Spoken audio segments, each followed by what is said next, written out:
Seguimos aquí en Poder Pensar, ingresamos a otro tema, se los decíamos antes de la pausa, nos van a visitar, vamos a conversar de aquí en adelante con personas vinculadas al proyecto Un Techo para mi País. Ustedes saben que el viernes 12 y el sábado 13 de este mes de agosto hubo una campaña que se pudo ver en 3 departamentos, básicamente, aquí en Montevideo, también en Paysandú y en Salto, donde voluntarios, miles de voluntarios salieron en estos 3 departamentos a buscar el apoyo de la gente para financiar justamente el proyecto de construcción de estas viviendas. Estamos dándole la bienvenida a Cintia Pérez, que es directora social de Un Techo para mi País. Gracias, Cintia, por acompañarnos. Bueno, gracias a ustedes. Y también está con nosotros Laura Bonetti, que es vecina del asentamiento 3 de enero. Ahora nos va a contar un poquito cuál es el rol de los vecinos también en este tipo de proyectos. Gracias por venir, Laura. Gracias por invitarme. Cintia, ¿cómo les fue finalmente en esas 2 jornadas? Bueno, si bien en términos monetarios no llegamos a la meta, que eran 3 millones de pesos recaudados entre viernes y sábado en las calles, llegamos a 2.300.000. Creo que nos fue muy bien en términos de otras cosas que plantea esta colecta como objetivos, que es la denuncia y el posicionamiento de la situación de los 562 asentamientos de Uruguay hacia toda la sociedad. Se movilizaron 3.000 jóvenes en Montevideo, Salto y Paysandú, el viernes debajo de la lluvia, los chicos ahí como siempre, dando todo, y creo que mostrando más que nada a la sociedad una cara de la juventud que hoy está tan en cuestionamiento y bueno, tan estigmatizada en gran parte, mostrando esta cara de ponerse al servicio de la sociedad y de uno de los problemas que más aquejan a nuestra sociedad, que son la situación de asentamientos. Y era también reconfortarte ver a esos jóvenes que están en una tarea de solidaridad, pro algo positivo, que estaban con mucha alegría en ese viernes y ese sábado por las calles, por ejemplo, de aquí de Montevideo, en esa campaña que se estaba haciendo. ¿Ese dinero para qué va a ser concretamente? Ese dinero se va a utilizar en 160 viviendas de emergencia que van a ser construidas el 10 y 11 de septiembre en más de 12 asentamientos, en Montevideo, Salto, Paysandú y Rivera también. Laura forma parte del equipo organizador de esa construcción de viviendas de emergencia, así que después de eso les puede contar más, así que hacia allí va destinado este dinero. Laura, contanos un poco tu historia, ¿cómo te vinculas a Un Techo para mi País? Conocí a Un Techo para mi País en el año 2006, hacía un año que estaba viviendo acá en Montevideo, vine del interior, también de un asentamiento, zona inundable en Artigas, y cuando llegué a Montevideo conocí Un Techo para mi País por medio de la televisión, viendo un programa, y con una vecina que era una de las personas que había fundado el asentamiento, que era de las que habían tomado lugar, nos propusimos contactarnos con ellos y pedirles que nos hicieran una visita al asentamiento y ver si podían trabajar con nosotros. En realidad, para nosotros fue como intentar ver qué se podía hacer y como dar un voto de aliento, porque generalmente estamos como un poco como descreídos de la sociedad. Entonces era pensar a ver si podía surgir alguna oportunidad de trabajar con ellos.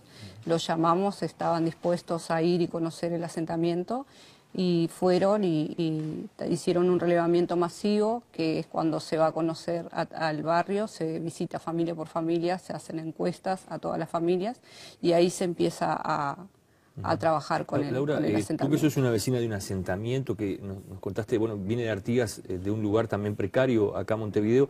Primero, ¿por qué se viene la gente del interior? ¿Por qué se crea un asentamiento? Y generalmente casi todos los asentamientos se crean por casi las mismas razones. La gente viene del interior por falta de trabajo, porque en el interior generalmente no hay trabajo, entonces no te queda otra opción que venirte a buscar una oportunidad acá.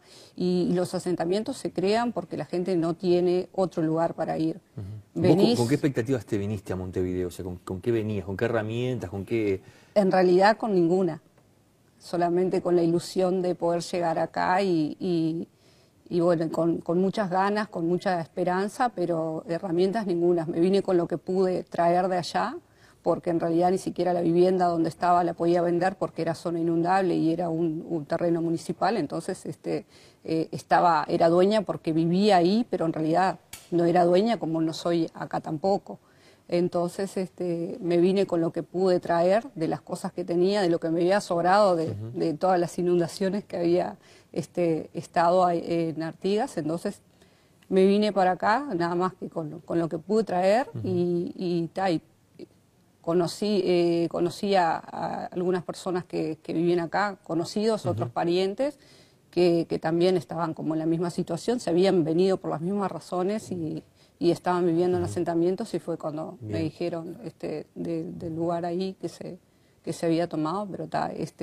¿Esa tierra donde estás ahora de quién es? ¿Sabe quién es? En realidad no se sabe muy bien de quién es, pero sabemos que es privado, que era un tambo, que está embargado el lugar, pero no sabemos... ¿En qué zona es? Es en la zona de Piedras Blancas. De Piedras Blancas. Quedan entre Teniente Galeano y Santos Dumont y Rafael. Ahora seguimos conversando, Laura. Me gustaría preguntarle a Cintia qué datos tienen ustedes sobre la cantidad de asentamientos que puede haber hoy en Uruguay, asentamientos irregulares. Bueno, asentamientos irregulares en Uruguay hay 562, de los cuales el 61% se encuentran en Montevideo, y entre Montevideo y Canelones... Ha venido creciendo, es un fenómeno que no para desde hace unos cuantos años. En realidad ahora sí está en una etapa de estancamiento en cuanto a su crecimiento en número de asentamientos, en número de ocupaciones.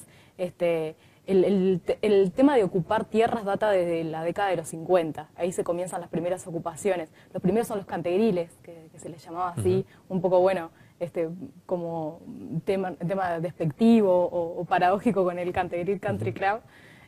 Pero sí surgen desde esa década y comienzan por esta modalidad de goteo de gente que viene del interior buscando dónde asentarse. Luego, en la década de los 90, que es donde se forman el 30% de los asentamientos de Uruguay, prácticamente es el crecimiento más exponencial que hay, se da como una forma de ocupar territorio. Se dan tomas organizadas, se dan muchos especuladores, muchos con contactos políticos, muchos políticos mismos, que lo que hacen es tomar una tierra, averiguar ubican un terreno, lo fraccionan, lo venden, hacen negocio y ocupan, y hacen que las familias les ocupen. Eso es un fenómeno que se ha dado, y a partir de la década de los 90 empieza un decrecimiento. En 2002 se dan algunas ocupaciones más, y lo que se da es una movilidad muy fuerte dentro de los asentamientos, o gente que pagaba un alquiler y no pudo pagarlo más, se tuvo que ir a un asentamiento, pero dejó de ser ese fenómeno de ocupación. Es una realidad estancada, tampoco han disminuido.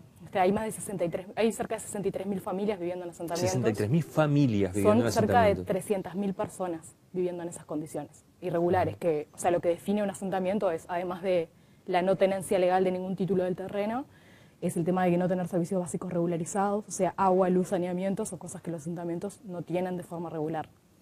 Decíamos, el fenómeno básicamente en Montevideo, pero también se extiende al resto del país. Sí, el único departamento en Uruguay que no tiene asentamientos es Flores. Todos los demás departamentos tienen asentamientos. Primero Montevideo y Canelones, pero también le sigue Artigas, Rivera, Maldonado, Salto. Son departamentos que tienen entre 12 y 25 asentamientos.